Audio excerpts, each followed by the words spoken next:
Hello, here's what we've got for you on this week's Swipe.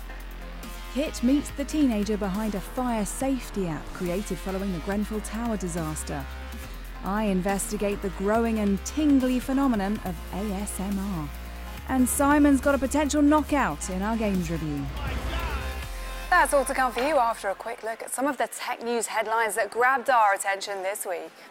Billionaire entrepreneur Elon Musk has shot one of his own Tesla cars into orbit on the world's most powerful rocket.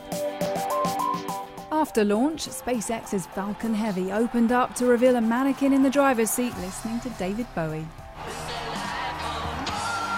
The company says the journey could last 1 billion years, and Elon Musk plans to go further. By the end of the year, he wants to send 2 paying passengers around the moon.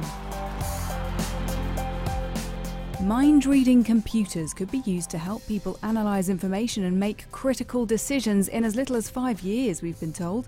Researchers at the University of Essex say one day sensors on our heads, in a cap or an earphone, could track our level of concentration. Police, surgeons and city traders might be among the first to benefit from the technology. The UK's National Cybersecurity Centre told us which websites are most commonly spoofed by criminals to try and scam British citizens. Authorities removed more than 16,000 pretend HM revenue and customs websites last year, and over 1,500 posing as the government's information site, gov.uk. 5 areas across the UK have been selected to explore how drones could be used to support their communities. Bradford, London, Preston, Southampton and the West Midlands will look at how drone technology could be used for things like boosting Wi-Fi, helping find lost children, inspecting buildings and delivering urgent medical supplies. It's part of the Flying High Challenge run by the charity Nesta with government agency Innovate UK. First up, we're going to check in with Kit. He's been to meet a schoolboy who's developed a fire safety app following the devastating Grenfell Tower fire in London. Sometimes technology designed to keep us safe comes about as a result of a tragedy, and this one has already been getting the attention of industry experts. The fire that swept through Grenfell Tower shattered a community and shocked the world. For one 14-year-old boy from the capital, the disaster got him thinking about what he could do to help. I was completely shocked by it. It was something unexpected. It really made me think, why isn't technology being implemented to, try and assist in situations like this? Since the age of 11, Baron Korkmaz has been experimenting with coding to build games. But for the past 7 months, he's been working on an app to help people evacuate buildings in the event of a fire. iMeric is an indoor mobile augmented reality evacuation and communication system. And how it works is basically it helps you to evacuate a building by displaying augmented reality, tags and guidance. So how about we give it a try first? Yeah, absolutely. So we can see, what's this simulation showing us here? So right now, as you can see, we're in a smoke effect. So there's smoke around us, and this is the simulation. So it's simulating as if this whole office, we've got in a big open plan office here, is filling with smoke. Yeah, exactly. And now we can actually see the augmented reality arrows and directional tags to the exit. As well as helping guide people to the nearest exit, Baron hopes iMeric could also be used by the emergency services to send an evacuate command, and that footage from the app could be live streamed to firefighters to assist with rescues. As you can see, we can see that data just floating in midair. Despite just being a prototype, Baron's app picked up 2 awards at the recent British Invention Show. And since then, he's been getting help from a firm that specialises in indoor navigation. I received an email just as I was about to leave the office saying, augmented reality emergency exit. It captivated my attention, and as I started reading it, the first thing I read was Baran introducing himself as a 14-year-old student who has built this amazing technology that helps people, in emergency situations, exit the building with augmented reality. And I was blown away. Baron's hoping to attract the backing of a major tech firm so he can trial his app later this year.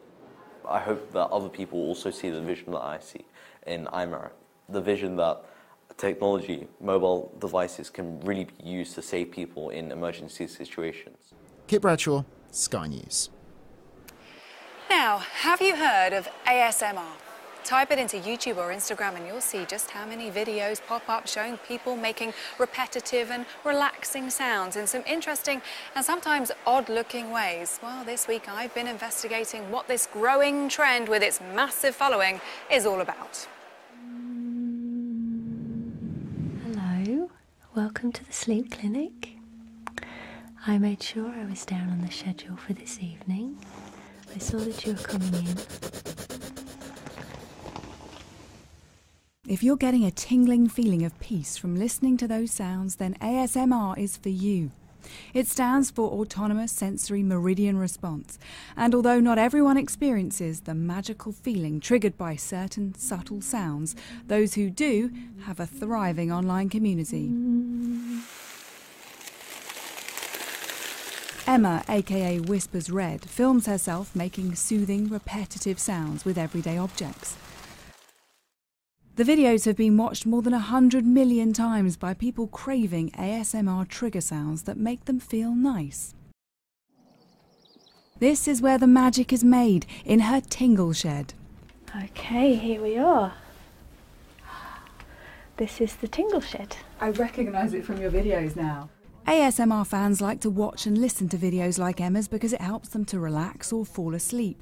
This is for a kind of tucking you in video. Do you mind if I just perch myself on the side of your bed here? One of her videos is 9 hours long, so fans can let it play all night with various sounds that elicit an unmistakable sensation in those who can feel it. ASMR is a physical sensation. It's often described as tingles, like a tingly feeling that usually starts in the top of your head and it works its way down your head and down your spine. It just sends you into this sort of pure mindfulness state where you are completely focused on whatever it is that's giving you that feeling. We lined the Hudson with our tangents. US music artist Torres is one of those who says she's always experienced ASMR sensations and now incorporates triggers into her music. I love to watch someone flip through a book. If someone just puts a book on a table and uses their fingers to, turn the pages, then that'll do it for me. Because a huge part of ASMR is repetition. It's, it can be hearing or the combination of hearing and watching somebody do something enough times to where it sort of puts you in a state of hypnosis. And so that was the aim with the music. Sometimes I use half of it. Sometimes I use the whole thing. The autonomous sensory meridian response genre is fascinating scientists who've begun studying it. For people who don't experience ASMR, they might not be convinced that it's a real thing. So you might tell them about it and they might go, oh yeah, I know what that is. But they don't really. It's only through things like YouTube and online communities and things like Reddit that people have started to realise that there's other people who experience this feeling and that they can access content like YouTube videos that allow them to simulate this feeling. If, like me though, you've never experienced that tingling feeling with certain sounds, you might be thinking it all looks a bit strange and maybe a little bit naughty. But I hear that's a common misconception. You pretend to wipe their face. Yeah. Do people sometimes think it's a sexual thing? Some people do. If they don't... So we're so used to seeing a woman come up close to a camera in a sexual way, in advertising and all, in the rest of the media.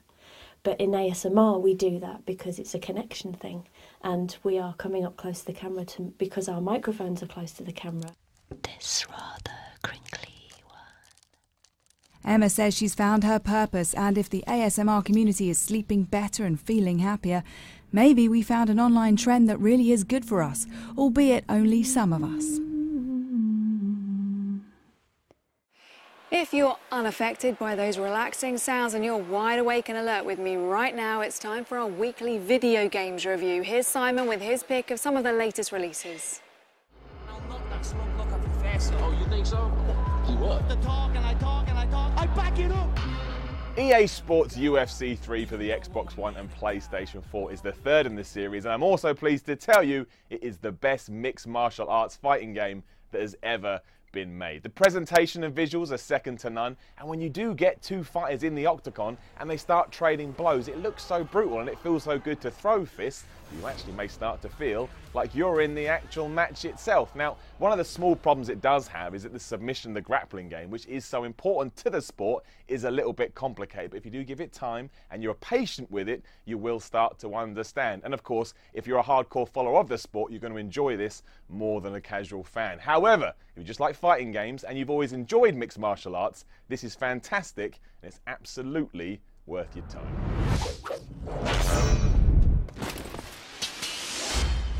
Dissidia Final Fantasy NT, which is an exclusive to the PlayStation 4, is one of the weirdest and quirkiest fighting games you're ever going to play. However, once you get past all that, it's incredibly interesting. And if you are a Final Fantasy fan, you're going to absolutely love it because the fan service here is second to none. All your favourite characters are in it, all your stages, all the environments, everything you could think that would come out of the franchise has been put into the game. But it's the gameplay itself which is really going to reel you in. Now, it's a 3-on-3 fighting game, which means it's 3 people going against 3 people. It's not just a case of trying to attack someone without any thought. You have to build up a meter. When that meter gets to a certain point, then you want to unleash your attacks. And if you don't do that in time, that meter will start to go down. It's a bit like the weakest link where you had to bank the money. If you don't bank that money, you can't do powerful attacks. Now again, obviously, Final Fantasy fans are going to get more out of this. But if you are a fighting genre fan, you should still check it out because it's very, very different. And because of that, it feels really unique. America, land of dreams, land of progress. Railway Empire for the PlayStation 4, Xbox One and PC is like a love letter to the railroad tycoon games that were popular around 10 to 15 years ago. And that basically means you are in charge of your own railway network and you've got to make sure you build the tracks and you've got to make sure that your trains run on time, because if you don't, your customers aren't going to be happy and your business may eventually go bankrupt. Set in 19th century America, that's all you really do. You have to run your business and you just have to make sure that it ticks over and you make a profit. It is a little bit light on content, but the real idea here is that you get so into the simulation of it, you're not too worried about scenarios or missions or achievements. You just want to keep an eye on profits and employees and all of that and see where it goes. So if you've always been into that stuff, you'll love this. However, if you don't like trains and you don't like managing things, you probably don't want this, but it's never for you to begin with. That's it for this week's show. Don't forget to follow us on Twitter @SkyNewsSwipe and join us again next week. Bye-bye.